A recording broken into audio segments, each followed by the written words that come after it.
Bonjour à tous les fans de basket européen. On se retrouve aujourd'hui pour l'Hebdo Euroleague. Et oui, je sais qu'on vous a manqué depuis la semaine passée. On est de retour et cette fois-ci, c'est un trio qui va s'occuper de vous. Moi-même, bien sûr, Corentin, mais il y a également Romain et Matt qui sont avec nous. Salut les gars, comment que c'est ? Salut tout le monde. Salut les gars. Très content de vous retrouver les gars. Ça faisait longtemps qu'on n'avait pas eu déjà un trio et en plus de ça, celui-ci. C'est le retour de Romain et de sa chronique. Ça va faire du bien. En attendant, on parlera de la journée passée. On vous présentera, enfin Mathieu vous présentera la journée à venir. Et puis on a en guise de débat trois équipes dont on va s'occuper parce que c'est déjà les bilans de cette saison d'Euroleague, parce qu'on est, on est bientôt à la fin. Et puis on a beaucoup de choses à dire sur trois équipes qu'on a sélectionnées. Vous verrez lesquelles. On part sur les matchs de la saison de la journée passée, les gars. C'est parti. Allez, let's go. Il y avait la semaine passée, la journée 30. On a eu des gros matchs, des grosses affiches. On a eu Barcelone qui s'est imposé à Milan, 72-56. Le Bayern qui a été chercher une victoire contre l'Efes de un tout petit point. Le Pana qui lui a perdu de 4 points contre l'Étoile Rouge de Belgrade. Valence qui a été chercher une victoire à Moscou, 77-68. Le Real Madrid, lui, s'est fait manger à la maison par le CSKA Moscou, 96-89 pour les hommes d'Itoudis. L'Olympiakos, pardon, a été chercher une victoire de 4 points contre l'Alba Berlin, 84-80. Le Fener, lui, a croqué le Žalgiris, 84-61. Et enfin, Baskonia a été chercher une belle victoire face à un prétendant à la course au play-off, le Zénith Saint-Pétersbourg, 79-75. Beaucoup de matchs intéressants, beaucoup de choses à dire. Je vais tout de suite lancer Romain sur Zénith Baskonia. Eh bien, c'était un match plutôt plaisant. Ça faisait très longtemps que j'avais plus regardé Vitoria, qui m'avait complètement fait craquer depuis un moment avec leur manque de régularité.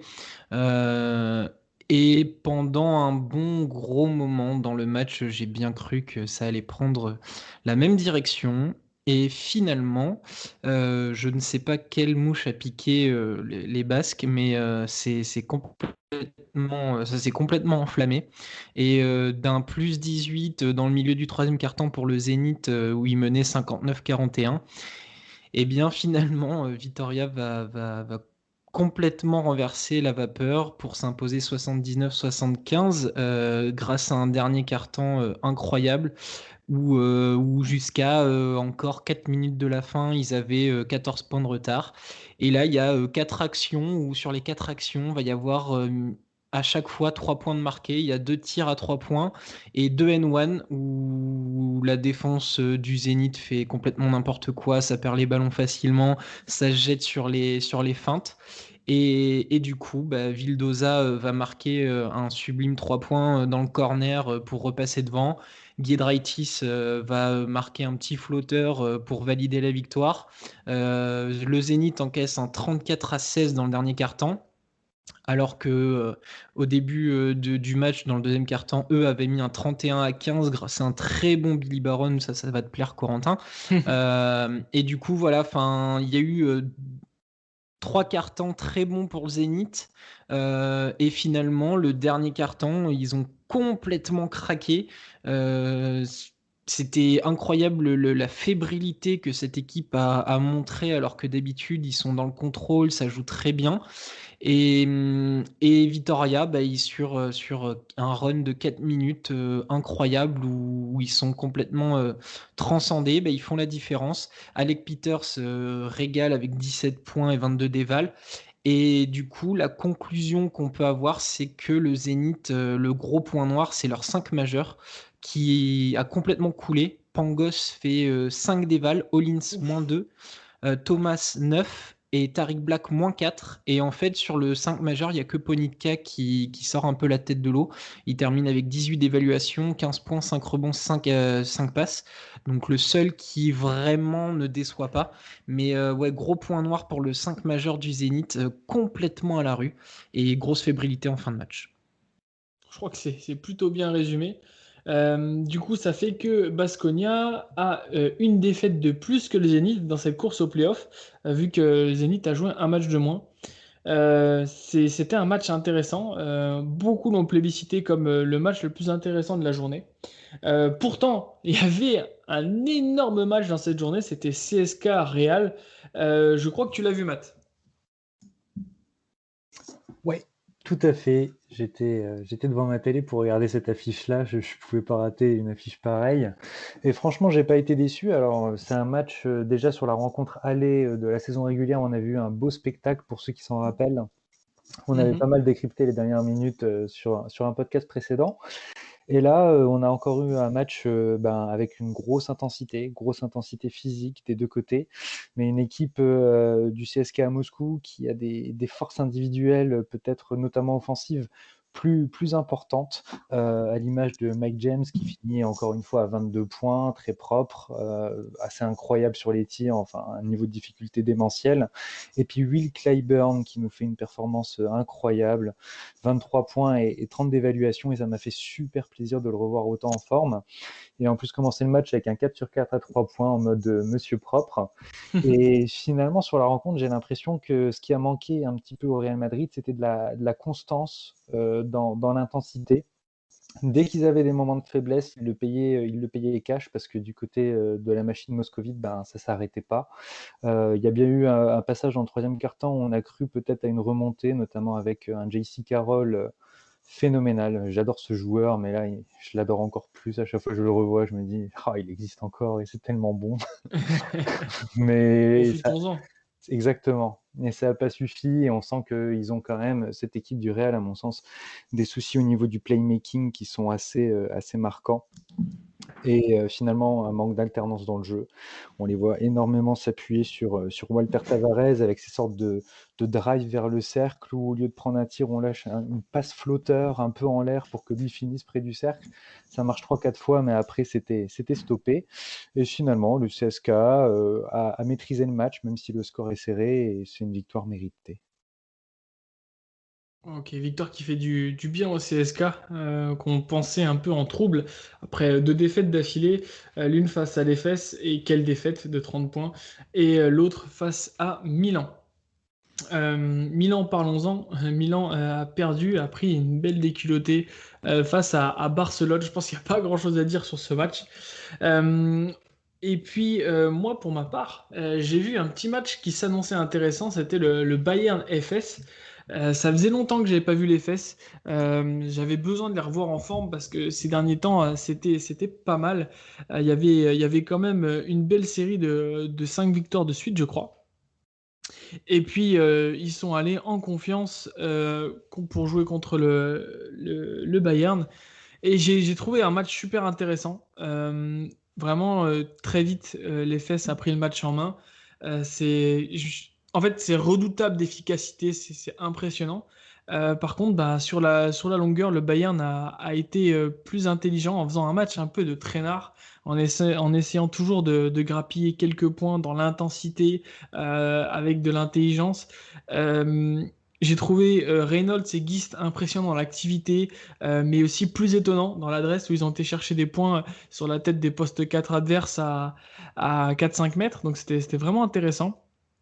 J'ai trouvé aussi, et c'est rare, Baldwin est un peu moins scellé, mais scellé toujours concentré, contrairement à Reynolds qui, en fin de match, a failli faire perdre son équipe parce qu'il a une dernière action sur Sertac Lee qui est plus grand, et il nous fait un espèce de, je sais pas, de size-up, et il veut s'écarter pour tirer alors qu'il est devant lui. Il prend un tir dégueulasse en 3 secondes, alors que t'as 24 secondes, grand, ça aurait laissé 6 secondes de possession à l'EFES. Et bon, malgré tout, les pertes de balles de l'EFES, plus d'une dizaine, alors que le Bayern a été assez propre, ont fait la différence. Donc c'était un match qui s'est resserré en fin de match.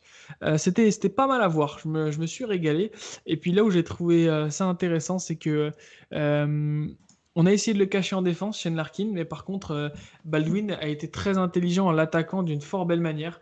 Pas toujours en réussite, mais il a toujours au moins eu le panier ou des fautes, et il a énormément pesé. Et c'était très intéressant de voir ça. J'ai une petite question. Ouais. Ils l'ont perdu, Tsanan Moussa, ou... Parce que ça fait Ouais, c'est... la J25 qui joue plus. Alors, je suis allé chercher le temps que tu expliques le match et il semblerait qu'en Ligue turque, il joue, il a même claqué un triple-double. Euh, enfin, du coup, la star est pas assez forte pour jouer ou... Enfin, je sais pas, ça fait 5 matchs qu'il n'a pas joué en Euroleague. c'est fou, ouais. C'est vrai que je l'avais totalement zappé, perso. Je sais Bel même pas quoi en investissement, dire. du coup. Ouais. Bah écoute, au prochain épisode, on aura peut-être des réponses parce que c'est vrai que il a l'air perdu de vue en Euroleague parce qu'il a été recruté avant qu'il puisse jouer et puis enfin avant Mais qu'il y il ait a joué 5 matchs. Il a joué 5 matchs et là, depuis la J25, il a plus joué. bizarre. Alors, je sais pas, il y a peut-être une blessure et je suis pas au courant, mais j'ai Mhm. cherché et en Ligue turque, il a l'air de jouer. Donc, je sais pas qu'est-ce qui l'empêche de venir prêter main forte à l'équipe en Euroleague. Je sais pas. Il y a sûrement une raison, hein. J'ai dit ça en piquant, mais enfin voilà, c'est très tranquille, hein. Il y a rien, j'ai rien contre lui, je l'aime beaucoup, mais ça reste quand même bizarre que depuis 5 matchs, il joue plus, quoi. C'est clair, surtout qu'il aurait fait du bien sur le match parce que Larkin était mort. En fin de match, d'ailleurs, le coach Ataman a été particulièrement en colère, ce qui réclamait une faute. Après, on connaît le talent de Larkin pour aller chercher des fautes en allant lâcher les bras en l'air, etc. Mais bon, en tout cas, c'est vrai que ça aurait été pas mal de le voir. Perso, ça faisait longtemps que j'avais pas vu de match de l'EFS. Ça fait du bien de revoir certains joueurs très en canne. Pour le coup, je me pose vraiment la question si en playoff ça peut faire la maille parce que cette défaite peut être un vrai coup d'arrêt. Mais par contre, si vous voulez revoir le match, prêtez vraiment attention au duel Dunston-Reynolds, ça vaut son pesant de cacahuètes. Il y avait aussi des gros intérieurs d'un côté, notamment Monsieur Hassan Martin à l'Olympiakos. Et, Romain, toi, tu as vu Olympiakos Alba. Qu'est-ce que tu en as pensé? J'en ai pensé déjà que Hassan Martin ne jouait pas. Ah Voilà. ouais? Il Oui, était il plus jouait sur le pas. côté? Ben oui, ça a l'air. Alors c'est pareil, j'ai pas cherché s'il y avait blessure ou si l'arrivée de Koufos le met un peu de côté pour l'instant. Mais du coup, dans ce match entre un Olympiakos, on en a beaucoup parlé, qui est moyen, qui va gagner des matchs par-ci par-là, et un Alba Berlin qui, malgré des résultats très moyens qui les laissent au fond du classement, on sait qu'il y a une grosse qualité de jeu. Ben, ça fait un match plutôt plaisant et dans deux styles différents. Beaucoup de monde l'ont peut-être vu, mais du coup, Sacha Vezenkov a été absolument incroyable dans cette rencontre. Ce que j'ai beaucoup aimé, c'est que dès le début, tu savais que le monsieur allait faire un grand match. Tous les ballons passaient par lui. En un quart temps, il met déjà 8 points, 3 rebonds. Tout le monde essaye de le chercher. Donc l'Olympiakos prend un bon début et puis Berlin finalement bah, tranquillement laisse passer l'orage et commence à retrouver le rythme nécessaire à leur jeu pour être redoutable en attaque.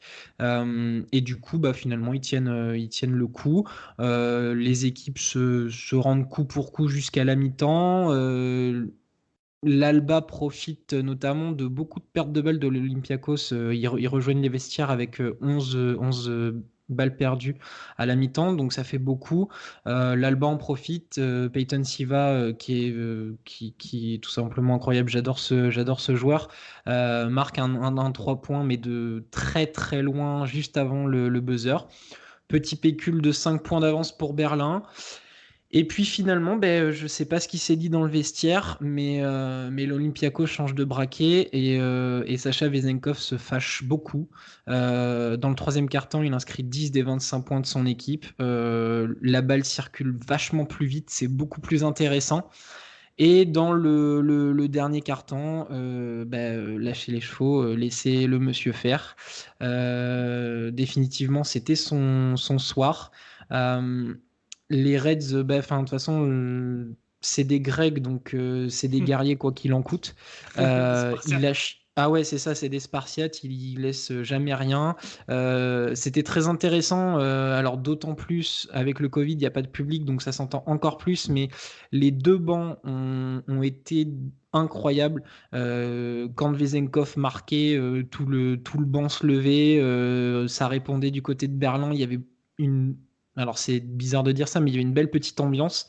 Et finalement, du coup, l'Olympiakos s'arrache ce match de 4 points, 84-80. Vezenkov fait 31 points, 10 rebonds, 3 interceptions, 41 d'évaluation. Il pète 5 de ses records personnels en Euroleague. Euh, Vraiment incroyable. Très très plaisant à voir. Voilà, c'est une performance individuelle. En Euroleague, c'est pas forcément les trucs qu'on aime le plus, mais de temps en temps, surtout avec des joueurs comme ça qu'on adore, des Européens dans des styles particuliers. Lui, il est gaucher, poste 4-3. Et ben, c'était très agréable. On a un petit Vassilis Panoulis qui a joué 20 minutes. Il a marqué que 3 points, mais dans son style à lui. Donc c'était le petit clin d'œil assez sympa. De l'autre côté, ils auraient pu gagner comme l'Olympiakos l'a fait. Juste la défense quand tu as une équipe qui est composée de gros attaquants et pas forcément de stoppers, dans un soir où tu as un Vezenkov en face, c'est compliqué. Mais ils n'ont pas été ridicules. Sigma fait encore du Sigma. Il fait la meilleure éval en marquant que 11 points, mais à côté, il fait à peu près tout ce que les autres ne font pas. Donc voilà, c'était un match plaisant. C'était pas le match de l'année, mais c'était un match plaisant. Et puis voilà, on a vu encore des joueurs émerger, des joueurs se faire plaisir. Vezenkov, j'ai mis un petit truc sur Twitter par rapport à sa performance. J'aurais pu rajouter que est-ce que ce mec va rester encore à l'Olympiakos longtemps? On sait qu'il est Ouais. sorti de Barcelone. Il fait sa meilleure saison statistique. Je crois, alors de mémoire, j'avais regardé, mais il me semble qu'il lui reste 1 an de contrat à l'Olympiakos. Est-ce qu'ils vont la faire sauter ou est-ce qu'il partira l'été prochain? Mais voilà, c'est une cible potentielle pour plusieurs équipes dans cette compétition, en sachant que l'Olympiakos, bon, c'est quand même assez compliqué pour eux de jouer le top 8 et encore plus le titre. Vezenkov va peut-être avoir envie de le faire. Donc voilà, il y a potentiellement un joueur à venir chercher. Il a que 25 ans, donc pleine force de l'âge. Voilà, donc à suivre. Oh, tu m'as flingué, j'allais vous demander quel âge il a. C'est fou qu'il ait 25 ans. Parce que quand on le voit comme ça, on voit que c'est un. Enfin, moi, quand je vois Vezenkov, je me dis, ouais, c'est un mec qui est en Euroleague depuis des années, référencé, etc. Le gars, il a que 25 ans. Plus jeune que Ah, il moi. a 25 ans, ouais, mais c'est fou parce que 25 ans, il a 146 matchs d'Euroleague dans les jambes. Ouais. Il est arrivé en 2015 en Euroleague, donc c'est assez fou. Mais c'est un joueur qu'il faut garder sous le coude parce que je pense qu'il va avoir une belle carrière. Et il est Exactement. grec, mais il s'appelle Sacha Vezenkov, et ça, c'est tout aussi fou. Alors, le truc, c'est que du coup, il est grec, Chypriote. né à Chypre, mais défend l'équipe de Bulgarie. Ouais, c'est Ah, incroyable. ok. Ouais, son père était pro à Chypre. Ah, c'est drôle. Ok. Voilà. Ah bah, Donc, quand tu vas sur le sa coup page c'est moins bête. Wikipédia, il y a les 3 nationalités, donc à choisir. Faites vos jeux. De Ah, fou. De fou. C'est Monsieur d'accord. Propre, Vezenkov, un joueur super intéressant que j'avais eu la chance d'interviewer lors de mon tour d'Europe. Super sympa. Un type génial. Non, ça fait partie des joueurs qu'il faut mettre en valeur. Et merci Romain de l'avoir fait. Mais de rien, avec plaisir. On a fait un peu le tour des résultats. Est-ce que vous vouliez insister sur une autre affiche et un autre résultat? Pas spécialement. Enfin, je vais regarder, mais non, pas. Non, bah, le Kimki a perdu, donc ça reste plutôt normal. Ah, Tape bien. dans la médiocrité. Non, non, il n'y avait pas, non, il y a pas grand-chose à faire. À la limite, le seul petit truc que je peux rajouter, c'est dans le Pana étoile rouge. L'étoile rouge gagne, mais ce qui est intéressant, c'est la performance de Jordan Lloyd qui revient, 27 points, 30 dévals, 4 rebonds, 5 assists. Lui aussi, je pense qu'à un moment donné, il va pas faire long feu On va du pas côté rester de à Belgrade. Belgrade. Ouais. Ouais, je pense qu'il va pas rester à Belgrade longtemps. Donc voilà, c'est juste pour dire que lui aussi a fait une belle performance et que, à mon avis, voilà, on va vite le retrouver ailleurs. On parlera transfert, je pense, un peu dans le débat, mais surtout la semaine prochaine. Voilà. Tu parlais de l'Olympiakos, de leur été. Moi, j'ai fait 2-3 suppositions. On verra ça la semaine prochaine. Mais c'est vrai qu'il y a pas mal de joueurs qui vont bouger. Ça risque d'être assez animé. Ça dépendra aussi du résultat de la fin de saison en Euroleague. En tout cas, il y a eu des belles révélations cette année et on a vécu une des plus belles saisons pour moi d'Euroleague ces dernières années. Je suis d'accord. Très bien, bah du coup, si on est tous d'accord, on va passer à la chronique de... Non, pas si vite les copains, on a tout notre temps. C'est que je t'avais tant manqué que ça. Le mec était bouillant. Allez, on fait la chronique de Romain, on va tous se coucher. Le reste n'est pas intéressant. Non, non, il y a pas mal de choses à dire. Mais avant tout ça, on va laisser Mathieu nous présenter la journée à venir qui risque d'être fort palpitante également. Tout à fait. Donc on va avoir droit à une rencontre entre le CSKA Moscou et l'Étoile Rouge de Belgrade dont on parlait. L'Anadolu Efes Istanbul qui rencontrera le Panathinaikos. Le Žalgiris opposé au Maccabi Tel Aviv. Nos petits Français de l'Asvel auront fort à faire face au Real Madrid qui doit s'affirmer en cette fin de saison. Tandis que Valencia et le Bayern vont nous proposer du beau basket à coup sûr dans une opposition de style. Soirée 100% vodka aussi entre le Khimki et le Zénith. L'Olympiakos face au Fenerbahçe. Le FC Barcelone opposé à l'Alba Berlin, un match de stratège. Et enfin, Baskonia contre Milan. Merci Matt. Romain, est-ce qu'il y a un match qui te donne vraiment envie? Alors, un en particulier, oui, le Barça Alba, parce que voilà, comme on l'a dit, c'était des stratèges. Après, je vous avoue que je vais beaucoup m'attarder sur les affiches avec les équipes potentiellement encore qualifiables. Le Žalgiris est obligé de gagner contre le Maccabi. Valence va être obligé de faire la même chose contre le Bayern. Et finalement, Vitoria et l'Olympiakos vont devoir en faire de même. Sauf que du coup, dans cette course au top 8, ça va être assez compliqué parce que le Zénith a un match plutôt facile contre le Khimki. Donc eux peuvent s'accrocher à leur 8e place. Et les autres jouent contre du top 5, top 3.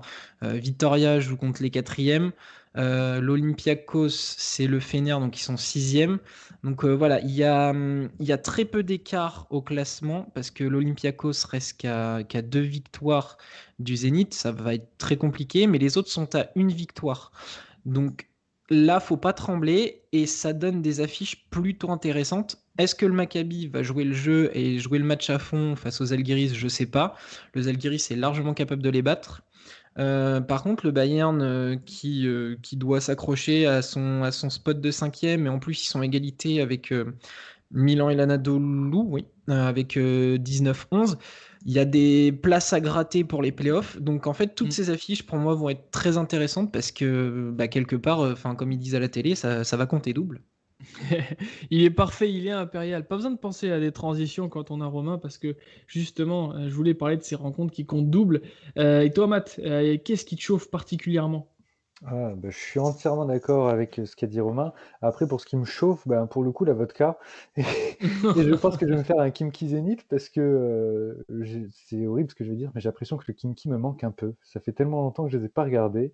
Oula. Bon, c'est la fin de la saison. Voyons beau. comment ça a évolué.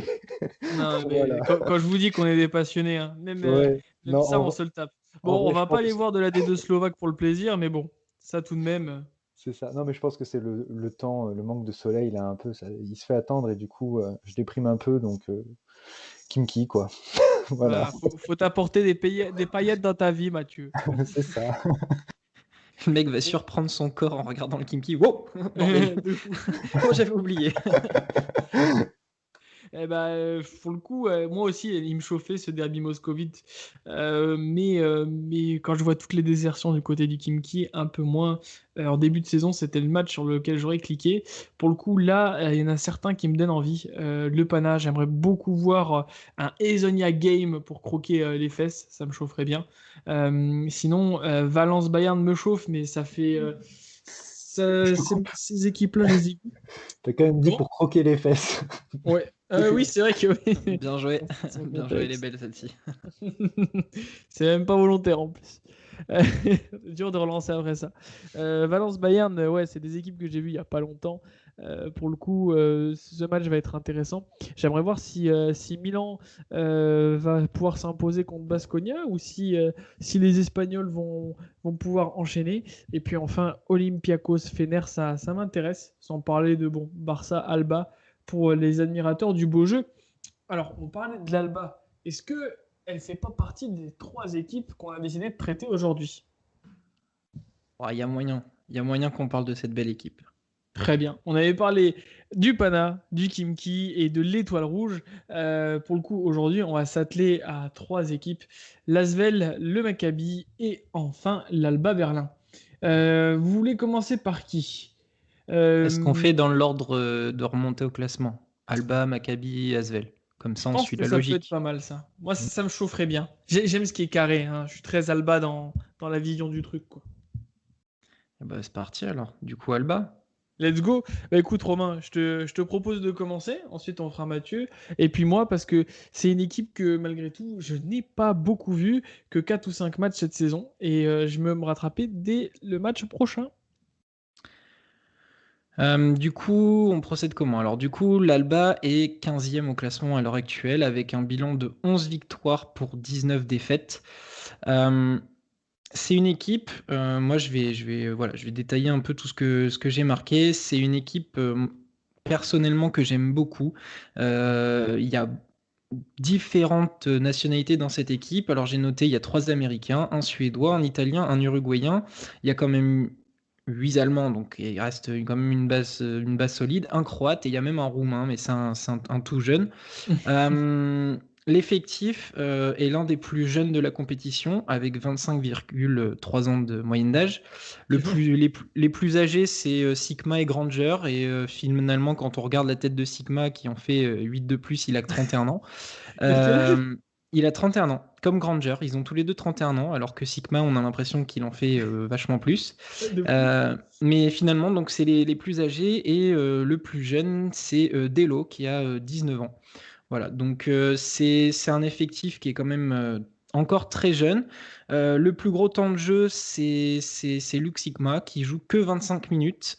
Et c'est là où ça devient intéressant, c'est que Eito Garcia Reneses utilise 12 joueurs entre 11 et 25 minutes. Donc clairement, tout le monde a sa chance. Euh, et l'Alba, à l'intersaison, avait quand même perdu Martin Hermansson, donc parti faire les beaux jours de Valence, Giedraitis du côté de Vitoria, Nyoko qui donc avant de signer à l'Étoile avait eu une petite période de creux, et Tyler Cavano qui, il me semble, maintenant doit être à Tenerife ou quelque chose comme ça. C'est une équipe qui a des produits maison, Brennecke, Delo, Matichek, Schneider et Giffey, qui est un pur produit de Berlin, même s'il a connu Yukon de 2010 à 2014. Donc on a une Cursus équipe, voilà, complet. cursus complet, mais Ça me du fera coup il est plaisir, revenu ouais. dans sa ville natale et il défend les couleurs de l'Alba. Donc cette équipe,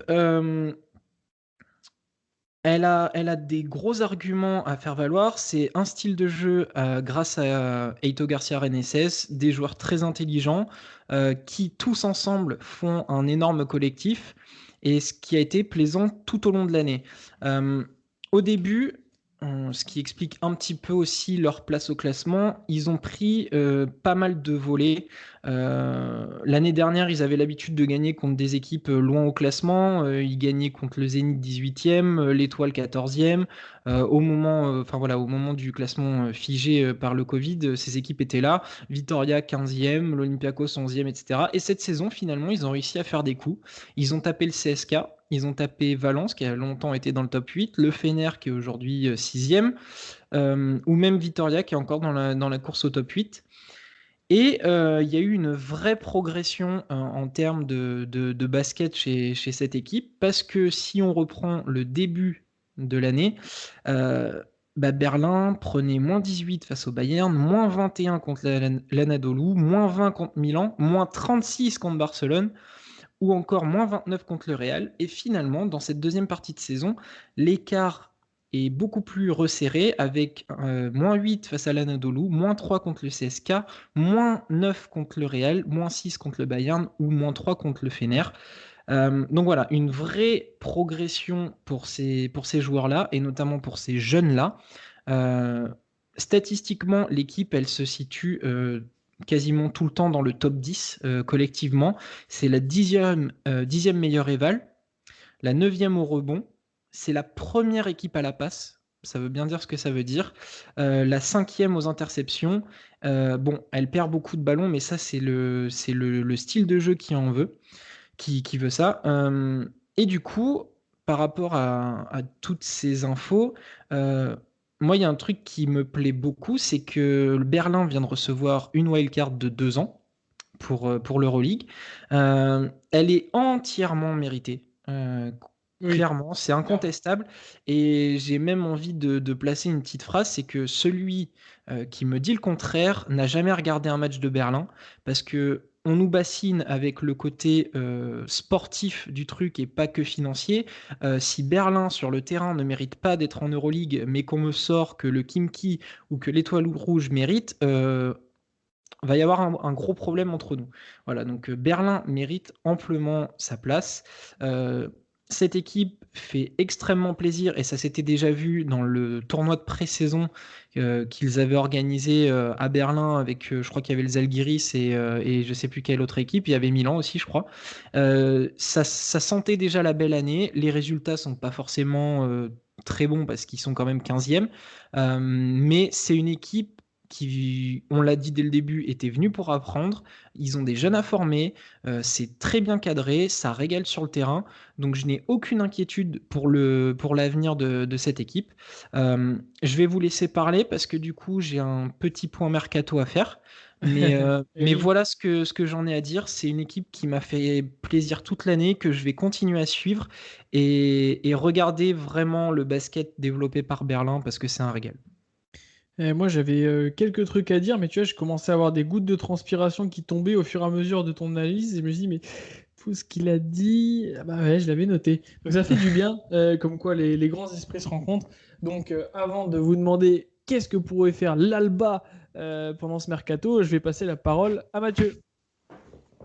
Bon, de toute façon, Romain a bien résumé les choses et c'est vrai que quand je regarde le bas de tableau de la compétition, c'est la seule équipe à qui j'en veux pas, justement, de ses performances en termes de résultats purs. Pour moi, c'est des beaux perdants dans le sens où ils perdent en pratiquant du beau jeu et on peut pas perdre d'une plus belle façon que celle-ci. Ça, c'est bien, c'est beau, c'est romantique. Ça, Mais c'est le genre c'est de message qu'on veut passer. mais c'est tellement vrai, c'est-à-dire que c'est vrai qu'on est vite tenté de regarder des équipes qui jouent le haut de tableau et pourtant je sais qu'il y a certaines fois où je préférais regarder cette petite équipe de l'Alba qui allait jouer un beau basket parce que y a un plaisir dans le style, dans le partage de la gonfle. Comme tu l'as mentionné, c'est les premiers à la passe. Et puis derrière, c'est un vivier de talent. On découvre des joueurs qui sont super intéressants. Je pense que c'est des gars qui vont aussi probablement, et tu veux parler mercato et je te laisserai parler là-dessus, mais exploser parce que c'est un révélateur de talent cette équipe-là, surtout sur une compétition aussi relevée que l'Euroleague. Et puis l'Alba, ben, mine de rien, ils ont embêté pas mal de monde. C'est-à-dire que j'ai rarement vu des victoires, enfin des défaites, pardon. Il y en a eu quelques-unes, mais assez peu, où ils se faisaient démonter, où ils étaient ridicules, contrairement au Kimki. Il faut pas oublier aussi qu'au début de la saison, il me semble, ils ont eu l'absence de Luc Sikma, qui a pu coûter aussi. Mais ouais, pour moi, c'est une belle équipe et c'est une saison accomplie. Ouais, ça fait du bien d'entendre tout ça. Je pense qu'on a tous les trois le même avis sur l'Alba. Je vais rien ajouter de plus. Et je vais simplement vous demander, les gars, qu'est-ce que vous iriez chercher pour compléter cette équipe? Euh, Moi, j'avais en tête garder Lowe, garder Granger, garder Eriksson, qui est pas mal dans son genre de pétard ambulant, pardon. Peyton Siva, qui régale à la création. Luke Sigma, qui, quand même, malgré tout, est le taulier de cette équipe. Et essayer de garder Ben Lammers, qui est vraiment une belle découverte également. Est-ce qu'il faudrait pas aller chercher du grand pour soulager Sigma? Qu'est-ce que vous en pensez? Mathieu, vas-y. Ah, j'ai réfléchi un peu la question dans tous les sens et je me suis dit que il n'y avait pas forcément de mauvaise solution pour cette équipe-là. C'est-à-dire qu'il y a franchement une bonne dizaine de joueurs intéressants avec lesquels on peut construire.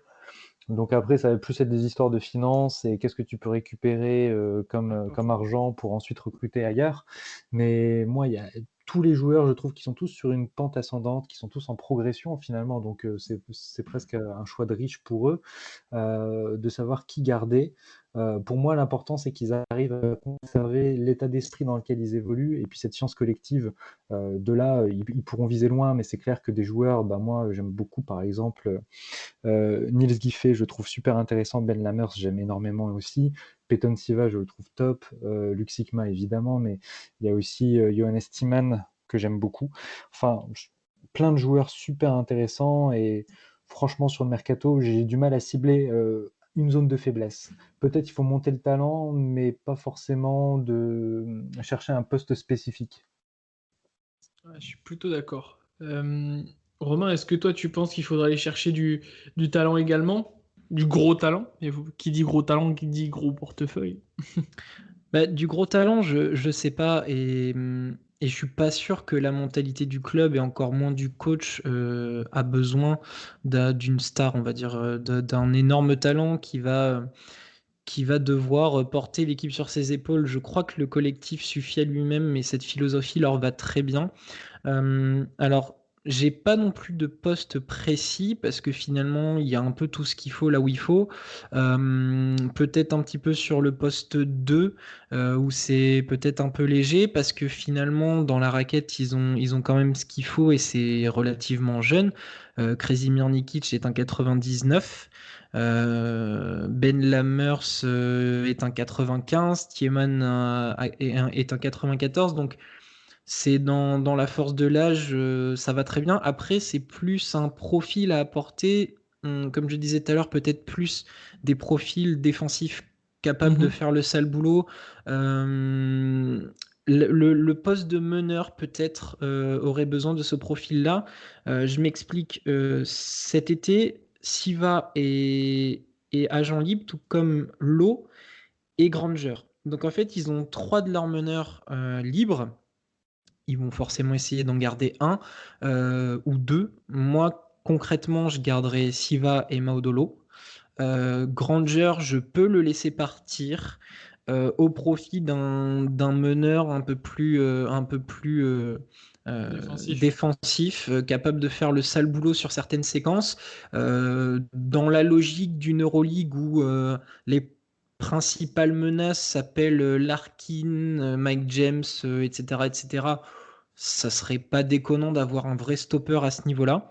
Euh, Ils ont aussi besoin de prolonger Guiffé qui va être aussi agent libre, Tiemann aussi, et surtout le coach. Le coach est agent libre, donc ça, Oui, ça c'est devrait assez pas âgé. poser de soucis. Côté satisfaction, ils ont signé Lammers pour 3 ans, Olinde pour 3 ans et Fontecchio pour 3 ans. Donc les pépites, elles sont là. Et en cherchant, j'ai appris un truc. Alors donc ça sera sur la main. Donc c'est là où aussi ils vont devoir se poser la question.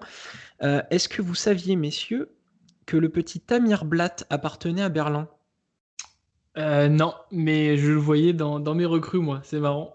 Parce que du coup, il avait été signé cet été pour 3 ans. Il a été prêté à l'Hapoel Jérusalem. Mais du Ouais. coup, Tamir Blatt appartient à Berlin.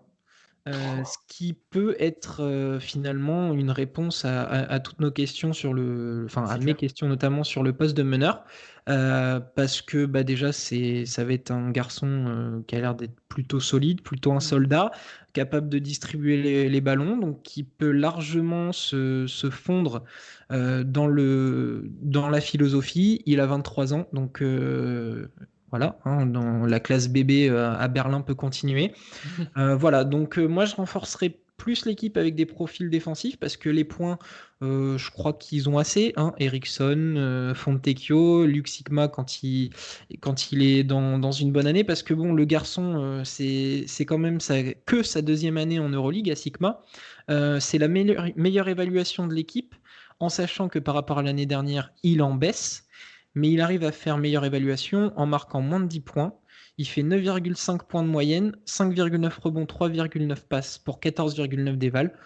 Et le monsieur est en baisse statistique. Donc ça laisse présager aussi de quoi voir des jours meilleurs s'ils arrivent à le garder, parce que je reste convaincu qu'il peut partir.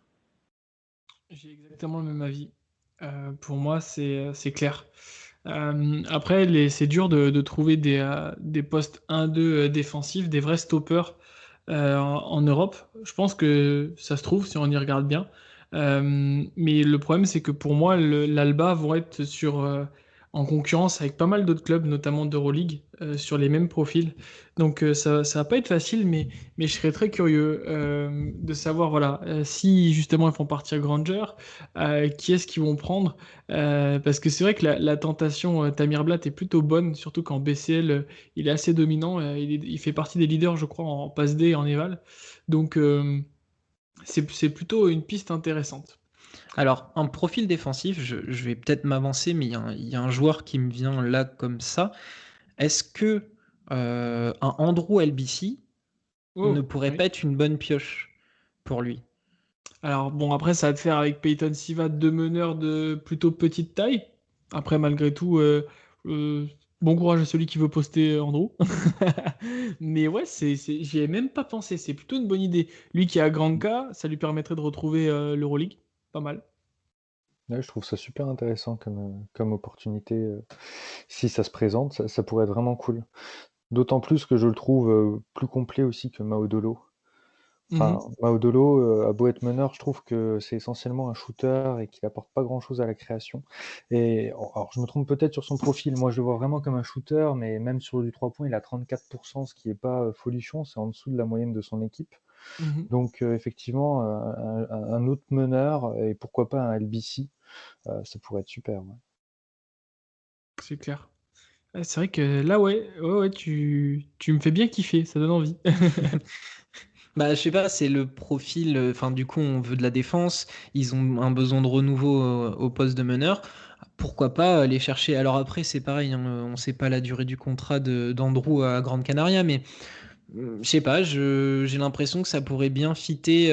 Voilà, Andrew, défense, capable d'organiser le jeu dans un style où Garcia Reneses utilise beaucoup du jeu sans ballon, etc. Andrew va être capable de mettre les ballons où il faut, quand il faut, de mettre une pression monstre sur les autres. Je sais pas, moi je viens de trouver l'idée là maintenant, mais je trouve que ça pourrait être intéressant. Eh ben, elle est bonne ton idée. En plus, ouais, Albici sur le profil QI basket avec un coach pareil, je pense que ça match direct. Mm. Ça, plus peut-être si vraiment ils veulent renforcer la raquette, peut-être pareil, trouver un espèce de babar capable de juste ferrailler. Parce que bon, Tiemann et Lammers sont relativement fins, Enfin. on va dire. Et ouais, c'est ça, ils sont fins et je suis pas sûr que se frotter à des Dunston, à des Milutinov, ce soit une partie de plaisir. Un Et Bolomboy. Ouais. ouais, voilà. Et Nikic, il fait 2,13 m, mais il joue que 8 minutes. Donc, à moins qu'il passe une étape dans sa carrière et que il compte sur lui l'année prochaine, voilà, peut-être un meneur défensif et un gros bavard dessous. Donc là, après, que ce soit en BCL ou en Eurocup ou même sur d'autres équipes en Europe, il y a de quoi trouver Ouais, c'est clair. quelqu'un, hein. Il leur faut un Dunston, genre de mec, clairement. On peut passer à la prochaine équipe, si ça vous va. Yes. Alors, la prochaine équipe, bien sûr, c'est le CSK Moscou. Ah non, non, je me suis envolé. La prochaine équipe, c'est le Maccabi, si je me trompe pas. Là, on est sur un morceau. Il y a pas mal de choses à dire.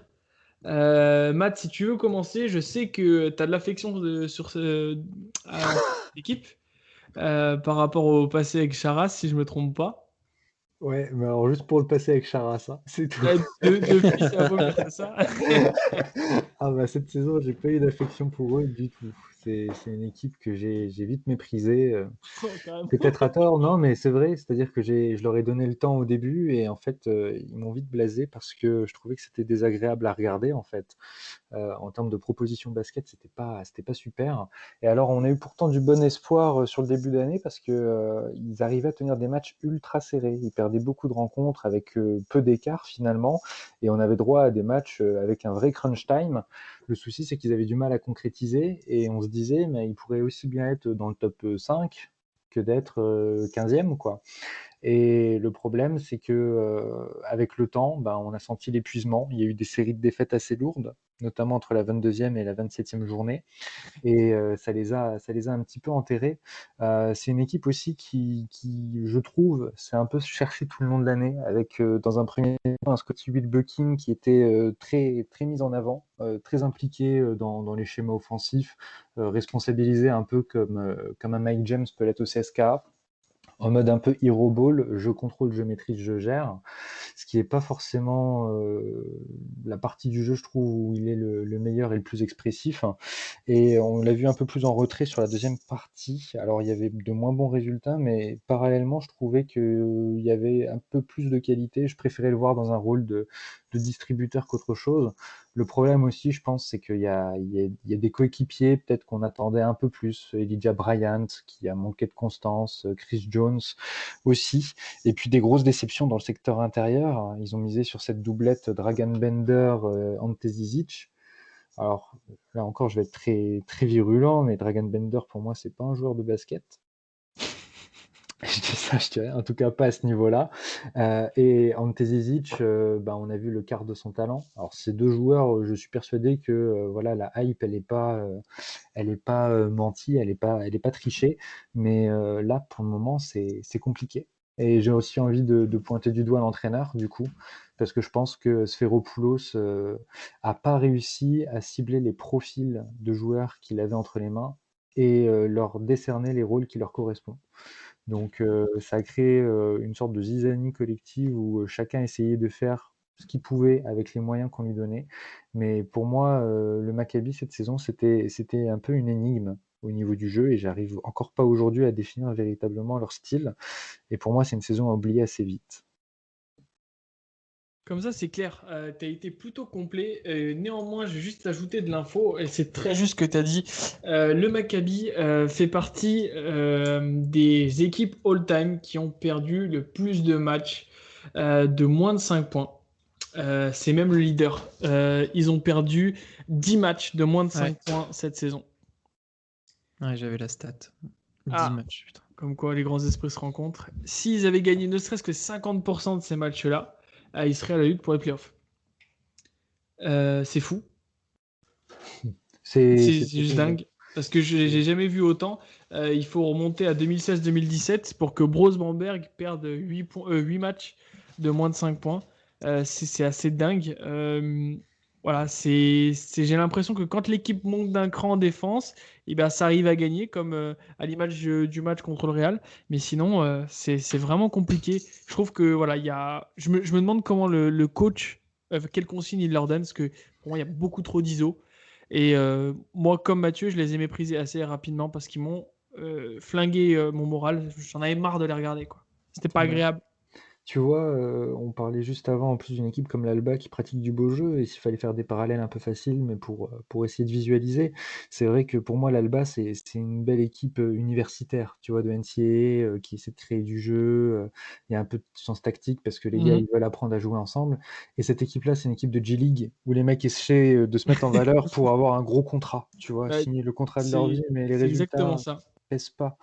Et ça, c'est typique. Et j'ai encore une image en tête, c'est ce tentative de buzzer beater, ça devait être sur une des premières journées face à l'Anadolu FS Istanbul, une tentative de buzzer de Scottie Wilbekin, mais où il se fait bâcher par Rodrigue Bobois, alors qu'il a probablement 2 ou 3 joueurs démarqués à ses côtés, mais parce qu'il y a cette volonté de porter l'équipe, quoi.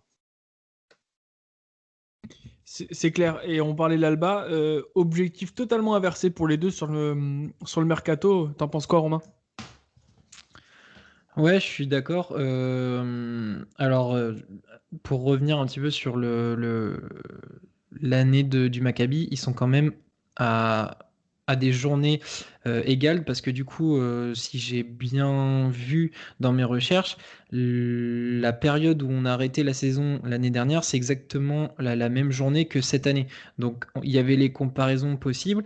Ça fait moins 8 victoires de différence. L'année dernière, ils étaient à 19-9, ils étaient 5e. Aujourd'hui, ils sont dans les dernières places. Il y a 8 victoires de différence, donc c'est quand même un gap énorme. Après, du coup, pour tout ce que Matt a dit et même ce que tu as dit, je rejoins tout ce que vous avez dit. Un équilibre jamais trouvé, une hiérarchie qui n'existe pas, trop d'individualité, pas un vrai collectif. Voilà, ça, sur tout ça, on est d'accord. Et du coup, ça a fait que cette équipe n'a jamais su passer un cap et du coup lutter contre ces fameuses défaites de moins de 5 points. Donc c'est assez terrible pour eux. Bender, on n'en parlera plus. Le mec tourne à 4,9 d'éval, a été prolongé jusqu'à la fin de saison, je ne sais pas pourquoi. Son meilleur match pour un mec qui sort de quelques années en NBA, c'est 14 d'éval, donc c'est assez pathétique. Et puis collectivement, les équipes, l'équipe squatte les fins fonds des classements, 15e à l'éval, 14e au point, 16e au pass, 17e équipe au pourcentage à 3 points, donc c'est cata. Et du coup, pour cet été, je pense qu'ils vont faire exactement comme le mercato de juin et juillet dernier. L'année dernière, ils avaient 8 départs au total, dont Reynolds qui, à l'époque, tournait qu'à 7,2, donc comme quoi le Bayern lui fait du bien. Avdia qui est parti en NBA, mais qui, lui, n'était qu'à 3,9 d'éval, donc c'était pas non plus le champion de l'équipe. Et du coup, cet été, il va y avoir du mouvement parce que sont libres Tyler Dorsey, Yovel Zuzman, Elijah Bryan, Chris Jones, Oz Blazer, Aiden Albert et Dragan Bender. À l'inverse, Hunter avait été prolongé l'été dernier pour 2 ans, donc il sera encore sous contrat. Caloyaro aussi en 2+1, Di Bartolomeo en 2+1. Will Buckin avait été prolongé 3 ans, donc il va falloir se le coltiner encore. Et Sferopoulos avait signé en 2+1. Lui, à mon avis, s'il redresse pas la barre, il est sur un siège éjectable. Et Zizic a signé sur 2 ans. Donc ils ont du matos, mais il y a quand même pas mal de joueurs qui vont pouvoir partir. Tyler Dorsey va être une des cibles de plusieurs équipes, je pense, parce qu'il a quand même été plutôt intéressant pour une 2e année en Euroleague. Ça a clairement été le 6e homme de l'équipe. Il a débuté que 3 matchs. Il tourne à 11,1 points avec des pourcentages corrects, 49,5 à 2 points, 38,4 à 3 points, 9,6 d'éval. Il a augmenté toutes ses statistiques. On se souvient que contre le Real, il avait été monstrueux avec 30 points et 36 d'évaluation. Donc ça va être clairement une des cibles prioritaires des autres équipes. Il y a un gros chantier du côté du Maccabi, ça, il y a aucun doute là-dessus. Il va falloir revoir la copie pour Sferopoulos, qui a un énorme chantier. Hunter a 34 ans, donc il va peut-être falloir penser à rajeunir tout ça et trouver un vrai intérieur d'impact. Et surtout, si tu veux donner les clés à un Will Buckin qui baisse statistiquement, va falloir l'entourer de garçons qui font le travail autour, c'est-à-dire un peu de jeu, un peu de défense, et qui te permettra d'être autre chose qu'en fin fond de classement quand l'année dernière tu jouais le top 5. Comme ça, c'est clair. Au moins, on n'a pas de doute.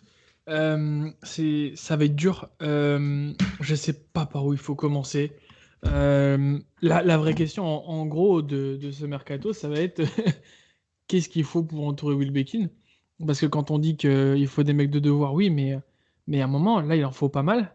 Et ça va leur coûter assez cher. Parce que sur les rangs, il va y avoir d'autres équipes dessus. Et il vous faudrait quelqu'un d'un peu plus créateur. Je voudrais dire en 6e homme à la place de Will Bekin quand il n'est pas sur le terrain. J'aurais bien vu un Thomas Hurtel. Je sais pas pourquoi, je l'aurais bien senti avec un gros intérieur pour aller chercher du pick and roll qui pour moi, je trouve qu'avec Thomas Hurtel c'est assez efficace, il sublime bien ses intérieurs. Ça va être une grosse tâche et c'est dommage parce que Sferopoulos donnait des vrais gages de qualité l'année dernière avec cette équipe. Ouais, t'as dû. Alors, je regarde vite fait, mais par exemple, t'as un Octavio Celis qui va être dispo du côté de l'Olympiakos. Lui, on sait que il va pas t'apporter 8000 points en attaque, mais par contre, il a un vrai physique et de quoi dissuader défensivement. Il y a des joueurs comme ça à récupérer, je pense. Ça va être, par contre. Bon, je pense que ça leur fait pas peur, mais va falloir peut-être poser 2-3 centimes sur la table, histoire de s'assurer de les avoir. Du côté du Zénith, il y a Gudaitis qui va être agent libre, comme Poitres. Voilà, peut-être qu'ils vont réussir à choper un peu plus de talent que ce qu'il y a là, parce que c'est compliqué, là. C'est vraiment compliqué pour eux. Et puis des shooters. Enfin, moi, je verrais bien des shooters, non, mais des shooters qui n'ont pas besoin de porter la balle, tu vois, des joueurs sans ballon. Parce que tu vas Comme avoir Billy du Baron, quoi. Griffin. Exactement, des profils un peu comme ça, tu vois, des gars qui peuvent voilà, te Kevin Punter. prendre. Non, ça La non, blague. ça moins, tu vois. Mais des gars, ou plutôt Michael Roll, tu vois, si on regarde justement du côté de Milan. Des gars qui peuvent s'exprimer sans ballon et apporter du shoot avec une bonne aisance, parce que c'est vrai que là c'était de l'ISO. Et il y a un truc que je tolère assez mal en plus avec cette équipe du Maccabi, c'est que je trouve qu'il n'y a pas eu de remise en question tout le long de la saison. Même quand ça allait moins bien. Alors que vous parliez du Panathinaikos la semaine dernière avec Olivier, c'est vrai que le Pana, par exemple, ben, ils ont changé le coach, ils ont tenté des petits transferts demi-saison, des choses pour bouger un peu les lignes, et on sent qu'ils ont une trajectoire et qu'ils vont essayer de s'y tenir en prenant le temps de faire les choses bien. Là, on a laissé vivoter le truc en se disant peut-être que sur un malentendu, ça va passer, quoi. En termes de shooters, on va dire des shooters purs, pour le côté un peu scouting, il pourrait peut-être encore, du côté de Grande Canaria, aller chercher un Thomas Dimsa, le Lituanien bon, qui est un vrai sniper à 47,8% en Eurocup. J'en ai un autre en tête, si, mais du côté de Tenerife, donc du côté de la D'où le BCL. cum. Euh, du Sassou Saline, Ah, le Finlandais, je le voilà, voyais ailleurs, moi, bien joué. Super ça, ouais. de 29 ans, ça peut être des pistes en termes de shooter. Voilà, je pense qu'ils ont les finances pour attirer des joueurs comme ça. Ils vont pas réclamer de trop gros contrats. Donc ça peut être une idée pour eux d'aller chercher un profil comme ça. En intérieur, il y aurait peut-être aussi de quoi récupérer 2-3 profils. Est-ce qu'un club serait capable de redonner une chance à Johnny Hamilton, notre ami qui n'a pas duré très longtemps du côté du Fenerbahçe, mais on sait qu'il y a des qualités athlétiques. Là, en ce moment, il est du côté du Mornar-Bar qui disputait l'Eurocup. Dans cette équipe, il y a un profil qu'on connaît aussi, qui s'appelle Kenny Gabriel, qui peut ne pas être trop dégueu non plus. Je sais pas, voilà. Mais après, en termes de sniper, voilà, du Sassou Saline et du Dimsa, ça, c'est largement dans les cordes du Maccabi. Sassou Saline, c'est 50% en BCL, hein. Oh, il Juste, est incroyable, Ouais. en termes j'adore. de réussite, si vous voulez des snipers, il y a 2-3 garçons qui se posent. Ou tout simplement, alors en intérieur, si je peux prêcher pour une paroisse qui est complètement en train de tomber, mais bon, il y a encore 2-3 joueurs pas dégueux. William Mosley du Partizan, lui, c'est clairement un contrôleur aérien plus qu'un fort attaquant. C'est 1,1 contre de moyenne. Il est tout à fait capable de dissuader. Il est capable de courir. Autour du pic avec Will Buckin, ça peut être hyper intéressant. Donc voilà, il y a des profils comme ça à aller chercher. Et même si c'est des joueurs Eurocup BCL, ils vont pouvoir investir sur eux et il y a quand même du talent chez ces joueurs. Ouais, je crois qu'on a plutôt bien ciblé. Est-ce qu'on passerait pas à la seule équipe française de la compète, l'Asvel? On va se faire plaisir là. Ouais, on va se faire plaisir parce que l'Asvel, c'est 12 victoires et 17 défaites cette saison. C'est, si je me souviens bien, la meilleure saison de leur histoire en Euroleague. Ça fait du bien de retrouver cette équipe. Deuxième saison, alors bon, la saison dernière a été écourtée, mais pour le coup, il y a pas mal de choses à dire sur l'Asvel. Je sais pas qui de vous veut commencer, peut-être Matt. Qu'est-ce que tu as pensé de l'Asvel cette saison? Oh, ils m'ont fait passer par beaucoup d'émotions, les garçons. Début d'année, tu vois, j'étais très mitigé. On sentait qu'il y avait envie de bien faire, mais on sentait qu'il y avait beaucoup de choses installées. Il y avait un vrai chantier derrière. Et puis, c'était du 2-3 défaites, une victoire, 2-3 défaites, une victoire. Et on avait du mal à trouver un petit peu qui installait véritablement pour prendre les rênes de cette équipe-là. On a vu du Norris Cole, du David Laïti, et puis finalement, il y en a un qui était ultra constant et archi talentueux, on en a souvent parlé, c'est Mustapha Fall, qui s'est sublimé et qui est incroyable, incroyable cette saison. Et puis, on est arrivé à la 16e journée, et puis bon, une défaite logique face au CSKA Moscou, et on a une série de 4 défaites dans la foulée, et là je me suis dit, ah, ça y est, on perd en endurance, on va perdre pied, on commence à ressentir la fatigue. Et derrière, on a eu cette série incroyable de 7 victoires consécutives qui a totalement Ouais. relancé la machine. Et c'est ça la beauté de cette saison, c'est qu'en fait, on a une équipe qui a continué de travailler, même s'ils prenaient les défaites, même si parfois ils loupaient complètement leur match. Et c'est devenu super intéressant. Et sur la série de 7 victoires, bah, il y a des belles victoires. Valencia, Baskonia, c'est à prendre. Milan, du Bayern, du Barça. Donc extraordinaire, j'ai envie de dire.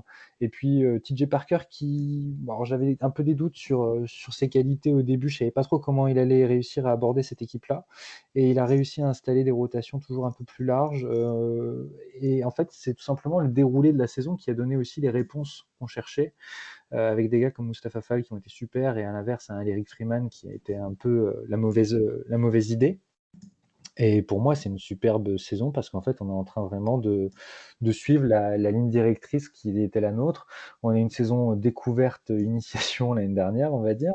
Et puis là, on a une saison de confirmation. Et je pense qu'aujourd'hui, les adversaires, quand ils affrontent l'Asvel, ils savent qu'ils vont jouer un vrai match de basket et qu'il va y avoir du défi en face. Et pour moi, ça, c'est déjà une grande victoire. Et se dire qu'on arrive à passer devant des phénomènes comme Maccabi ou Panathinaikos au classement, et être juste derrière l'Olympiakos, c'est quand même une belle performance. C'est clair.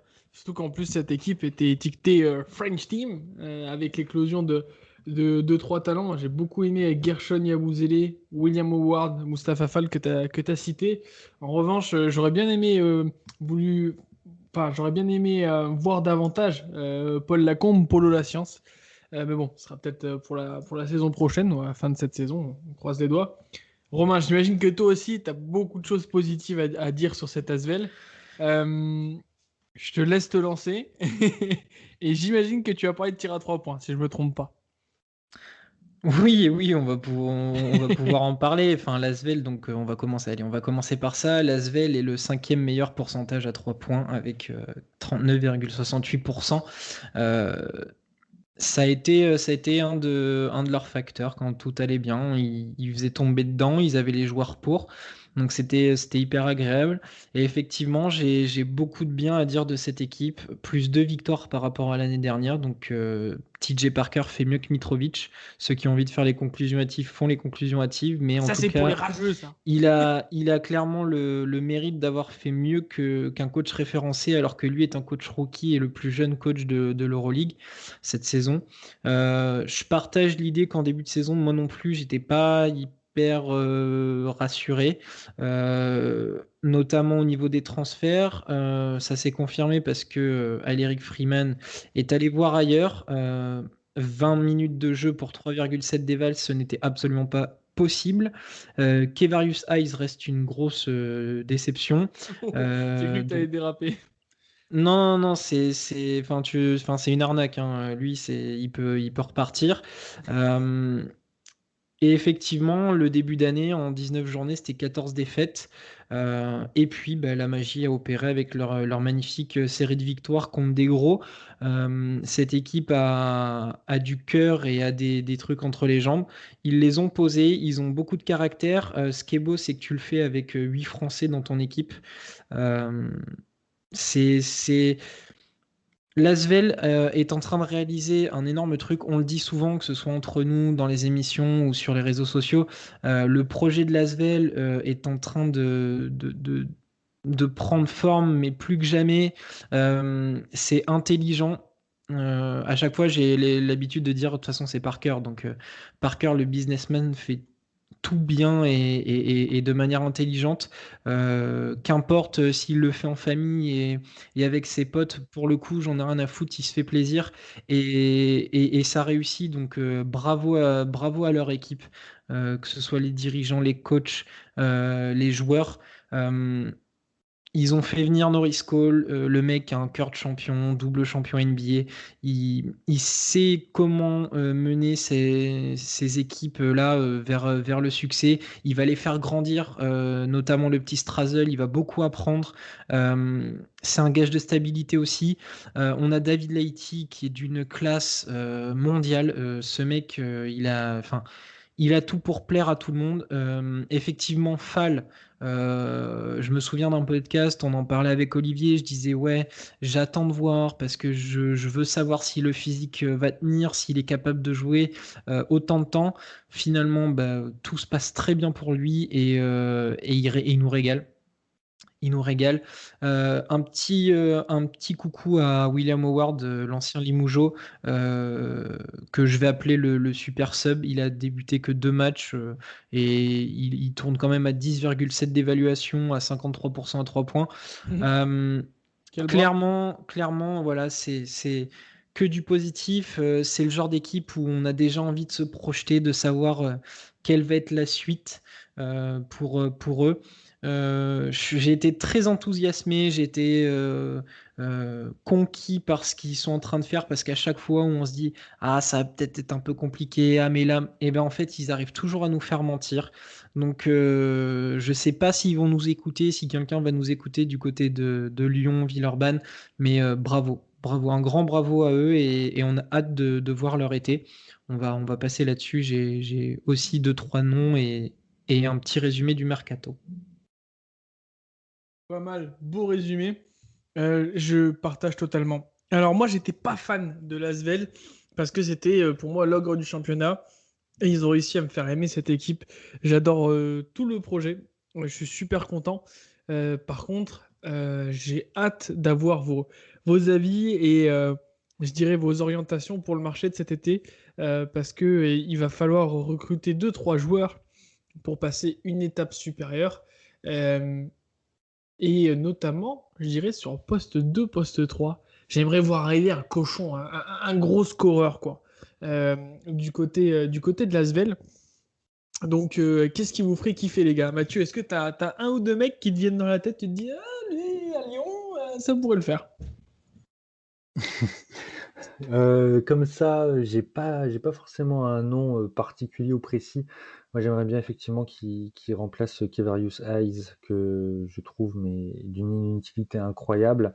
Après, j'aimerais bien qu'il rentabilise aussi quelques joueurs parce que finalement, on a beaucoup de profils qui sont vraiment intéressants dans cette équipe, mais qui vont juste devoir gagner en temps de jeu, comme Ismaël Bako, comme bah, évidemment Mathieu Straziel, ou après on a Paul Lacombe, t'en parlais, on l'a pas assez vu à mon sens.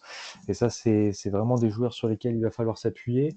Euh, voilà, après, il y a forcément des profils où on se dit, bon, est-ce que c'est nécessaire ou c'est un peu le jeu du stop ou encore. Par exemple, j'aime beaucoup Charles Cahudi, hein, je le respecte énormément, mais je pense que c'est un joueur qui, lui, à l'inverse, va avoir son rôle régressé. Donc, le poste 3, ça peut être intéressant d'aller chercher un profil comme ça.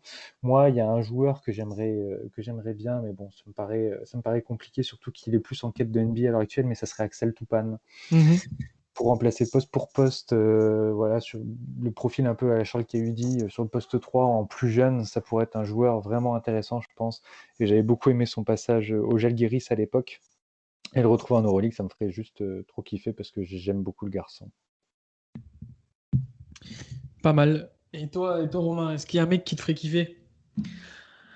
Il y en a plusieurs. Il y en a clairement plusieurs. Il y en a un qui. Alors, je me suis monté la hype tout seul. Je l'avais partagé sur les réseaux sociaux. Et puis, vu que je suis tombé dans le NBA 2K version Euroleague, j'ai essayé de le mettre dedans histoire de voir ce que ça pourrait donner. Euh, Moi, j'ai un petit kiff. J'ai vraiment envie de voir Yanis Tima du côté de l'Asvel. C'est devenu une lubie. Je vais faire. S'il faut, je donne quelques sous à l'Asvel. Je veux bien mettre quelques centimes pour le faire venir. S'il faut, je vais le chercher du côté de Moscou en mobilette. C'est un kiff perso, hein, vraiment perso, parce que lui, je le kiffe depuis Vitoria. Il faut sauver le soldat Tima qui est perdu au milieu du Kimki. Donc voilà, c'est un nom qui est très vite ressorti pour moi. J'avais eu un débat avec un internaute sur Twitter qui, lui, n'était pas forcément très emballé. Moi, je le suis beaucoup. C'est un joueur de très bon niveau, capable de faire plein de choses offensivement. Alors oui, défensivement, c'est pas Charles Cahudy, mais on sait que maintenant, les coachs sont capables de planquer les joueurs et de trouver un système défensif pour aider. Quand on a Mustapha Fall dans la raquette, autant dire que pour planquer Tima, ça va être très rapide, parce qu'il va pouvoir recevoir tous les autres derrière. Donc voilà, ça c'est mon kiff perso. Et tu me fais Après, kiffer hein, par la même occasion. Hein. Rien que d'y penser, ça me. Et moi, ah je non paye mais ma place pour aller les voir, il n'y a aucun souci. Hein. c'est devenu une lubie depuis quelques jours, quelques semaines. Je veux voir Tima à Lasvel. Je sais pas pourquoi. C'est mon kiff perso. Après, pour essayer d'être un petit peu logique, suivre la tendance, on va faire dans le français.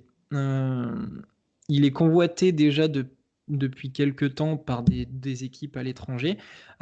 Pourquoi pas essayer d'aller chercher un Cordinier Ouais, pour c'est clair. Lasvel. Faut qu'il reste Euh, en France. Sauvons le soldat cordinier. Voilà, si tu veux. Euh, Charles Cahudy avait pris un espèce de scud par TJ Parker pour le secouer en disant que Charles devait commencer à jouer au basket.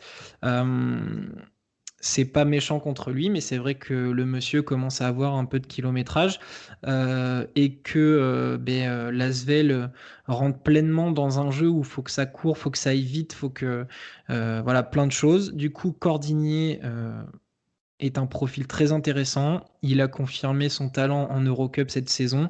19,4 déval, 15,8 points, 5,2 rebonds, 3,2 passes, 1,7 interceptions. Voilà, il noircit les feuilles de match, il a régalé au niveau des highlights aussi, tout le monde les a vus sur les réseaux sociaux. Donc Cordinier, dans un esprit très français, peut marcher. Il y en a un autre que j'envoyais du côté du Zalgiris et que le vert lui allait très bien, mais que finalement, à un moment donné, si on pouvait l'avoir aussi dans notre championnat, ça peut être pas mal, mais un petit Amatembaï, euh, Ah, c'est cochon, je l'avais visé clairement aussi. ouais, mais parce que pour nous ça nous paraît logique. Et oui. Quand on voit le parcours du garçon, à un moment donné, il a eu des équipes, on va dire entre guillemets exotiques, sans manquer de respect à personne. Il est passé par le Japon. Là, il est à Karşıyaka en Turquie. Il fait une très belle saison. Mhm. 16,6 points, 3,1 rebonds, 2,1 passes pour 13,7 déval. Et ben à un moment donné, il va falloir payer le talent du garçon. Il est international. Le club de l'ASVEL a décidé de faire dans le français, d'avoir de très bons joueurs locaux. Allons le chercher, faites-le revenir. Ça peut être un très bon profil. Et puis du coup, je rebondis aussi sur ce que disait Matt, qui veut voir partir Kevarius Ice comme la plupart d'entre nous. Eh bien, à la place, je vais faire mon petit chouchou time comme j'avais fait avec Hassan Martin la saison dernière, qui venait de Podgorica. Et ben, ce club s'est très bien recruté des Américains capables d'éclater des cercles. Et cette saison, ils ont Willie Reed, Oui. qui fait du gros boulot dans la raquette. 17,1 déval en Eurocup. Euh, un intérieur de 2,11 m, un beau petit babard. Ouh, Qui a du un gros bras. profil défensif, 1,1 compte de moyenne, 6,9 rebonds. Voilà, donc le monsieur aime sortir les muscles, il est capable d'éclater 2-3 cercles aussi, donc une petite piécette. Et enfin, là c'est le côté totalement improbable, mais je veux mettre ce joueur en référence, donc on va choisir l'Asvel pour ça. Ça fera très plaisir à Olivier, mais le petit Dylan Ozetkowski de Ulm peut aussi être une solution très complémentaire avec Mustapha Fall. Le garçon est à 21,8 déval en Eurocup cette saison, 17,9 points. Pour un intérieur de 2,06 m, il tourne à 55,1% à 2 points et 52% à 3 points. Voilà, pour 5,3 rebonds, 2,8 passes et une interception. de moyenne. Plutôt complet Donc, également. plutôt très complet pour cet intérieur allemand. Pourquoi pas? Pourquoi pas aller chercher ce profil-là qui, du coup, comme je disais, pourrait être très complémentaire avec Fall, voire même un Bako, qui sont beaucoup plus proches du cercle. Lui pourrait amener autre chose. Donc voilà les quelques noms que je pouvais donner, d'autant plus que donc en fin de contrat, il y aura Eyes, justement. Ouais. Fall aussi, donc ça va être, va falloir aligner quelques euros. Yabouzélé et Amine Noah aussi sont en fin de contrat. Amine Noah, je pense, va être courtisé. Yabouzélé, il y a aucun doute là-dessus qui va être courtisé aussi. En termes de contrat longue durée, on a un Lacombe qui avait été signé pour 4 ans, William Howard pour 2 ans, tout comme Norris Cole. TJ Parker avait signé pour 3 ans, donc autant dire qu'il sera encore en place. Et Bako avait été prolongé, tout comme Lighty et Strazel. Strazel a signé 5 ans, Lighty 4 ans, donc c'est une très bonne nouvelle. Et Bako, il devrait lui rester 1 an de plus. Voilà. Pas mal. Bah écoute, j'avais pareil, un Cordini et Mbaye. Alors je les envoie aussi ailleurs, mais bon, ce sera le suspense pour la semaine prochaine parce que j'avais deux, trois idées. Moi, je les voyais bien aussi aller chercher un joueur qui leur correspondrait bien, a beaucoup contribué au succès ces derniers jours, enfin ces dernières journées du Mans. C'est Scott Bamford. J'aimerais bien le voir en Euroleague, voir ce qu'il donne. Après, est-ce que peut-être que la marche est trop haute? Je ne sais pas. En tout cas, avec le championnat, ce serait pas un problème parce qu'il s'est bien imposé en France. Ça m'intéresserait pas mal de le voir. Après, il faudrait faire partir quelqu'un sur le poste 2. Mais en tout cas, ce serait un beau complément à Norris Cole. Je ne les verrais pas jouer ensemble. Je les verrais jouer un en sixième homme et l'autre en poste titulaire. Mais c'est vrai que cette équipe est pas particulièrement excitante. Et d'autant plus si on voit des Français de très haut niveau revenir dans notre championnat. Il y a de quoi se régaler. On a fait le tour de l'Asvel, les gars? Bah oui. Je crois bien aussi, hein. Bah, du coup, on va se quitter, hein, et on va totalement oublier la chronique de Romain parce qu'on s'en fout. Non, bien sûr. Attendez, on va pas l'oublier comme ça. Ça fait du bien de le retrouver, notre Limoujo national. Donc, on t'en prie, on coupe les micros et on te laisse nous régaler. Super. Les amis, joyeux anniversaire. La semaine dernière, en cherchant des infos sur Twitter, oui, bon, bah, parfois, il faut savoir prendre des risques, j'ai eu l'agréable surprise de voir que ça faisait maintenant 1 an que j'étais parmi vous. 18 confinements, plusieurs dizaines d'émissions et quasiment 180 matchs regardés plus tard, nous allons entamer la dernière ligne droite de la saison Euroleague. Pourtant, certains l'annonçaient injouable sans enfermer les 18 équipes dans Alcatraz avec des tests PCR toutes les 5 minutes et un protocole sanitaire rédigé par la Fédération internationale du basket avant-gardiste, dite FIBA. Nonobstant et bon gré mal gré, l'Euroleague va quand même rendre une saison régulière complète en s'en tenant à son format et accompagné des encouragements du jury. Bon, cette semaine, j'ai aussi entendu que la NBA possédait les joueurs les plus intelligents du basket. N'attendez pas de moi des noms, ou une quelconque envie de se venger, ni même l'idée d'opposer deux mondes. J'ai entendu l'info, j'ai essayé de comprendre l'info, j'ai digéré l'info, et puis je me suis dit que finalement c'était la norme aujourd'hui. Bon, ça va, ce sont des journalistes qui ont dit ça, hein. C'est pas comme si c'était nous, les petits gars du basket européen. Non, parce que bon, imaginez si un jour on passait notre temps à parler de Jeep Elite en disant que le reste n'était pas du tout à la hauteur, et finalement, on était invité par la NBA pour commenter des matchs. Ce serait con quand même. Hein? Ce serait con, non? Bref, dans la semaine, j'ai aussi eu beaucoup de nostalgie. Alors que Je notre préfère aventure couper mon grandit micro, encore. Romain, mais je comprends tout à fait ce que tu as voulu dire. Et merci. Du coup, alors que notre aventure grandit encore et que je suis à 2 doigts d'enregistrer ma première vidéo YouTube pour parler de basket européen, j'ai envie de vous remercier les gars. Oui, car même si l'occasion de commenter des matchs du Limoges CSP ou un Final Four d'Euroleague ne se présente jamais malgré les efforts consentis, je dois vous dire que depuis 1 an, j'ai retrouvé un vrai amour pour ce sport. Pour ceux qui ne le savent pas, lorsque Corentin et Adrien m'ont accueilli sur notre premier podcast commun, j'étais proche du divorce avec ce sport que je pratique depuis maintenant 22 ans. Et puis, ce petit groupe m'a ouvert une porte, tandis que le monde entier s'enfermait.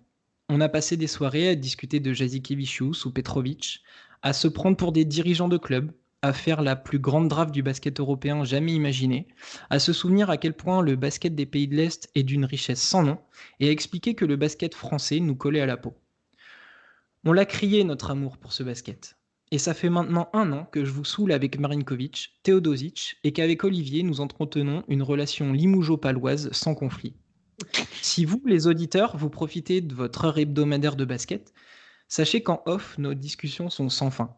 L'éventail des thèmes est énorme, les idées fusent, et dans notre laboratoire, on cherche le meilleur vaccin pour vous permettre de vivre au mieux une période qui est encore délicate.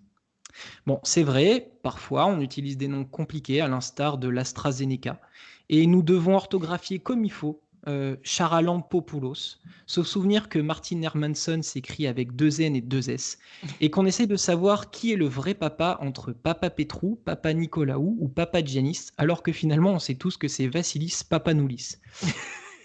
Mais au final, vous savez, moi je ne crois pas qu'il y ait de bonnes ou de mauvaises situations. Moi, si je devais résumer ma vie aujourd'hui avec vous, je dirais que c'est d'abord des rencontres. Des gens qui m'ont tendu la main, peut-être à un moment où je ne pouvais pas, où j'étais seul chez moi, confiné. Et c'est assez curieux de se dire que les hasards, les rencontres forgent une destinée. Parce que quand on a le goût de la chose, quand on a le goût de la chose bien faite, le beau geste comme Nando de Colo balle en main, parfois on ne trouve pas l'interlocuteur en face, je dirais le miroir qui vous aide à avancer.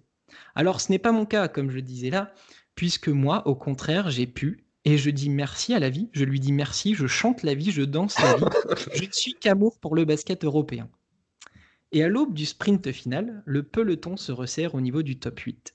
Et les caractères refont surface. Même l'Olympiakos se donne encore le droit de rêver. Spanoulis câble le Zénith, Vezenkov s'occupe de l'Alba. Est-ce vraiment étonnant quand on est des Spartiates? Bon.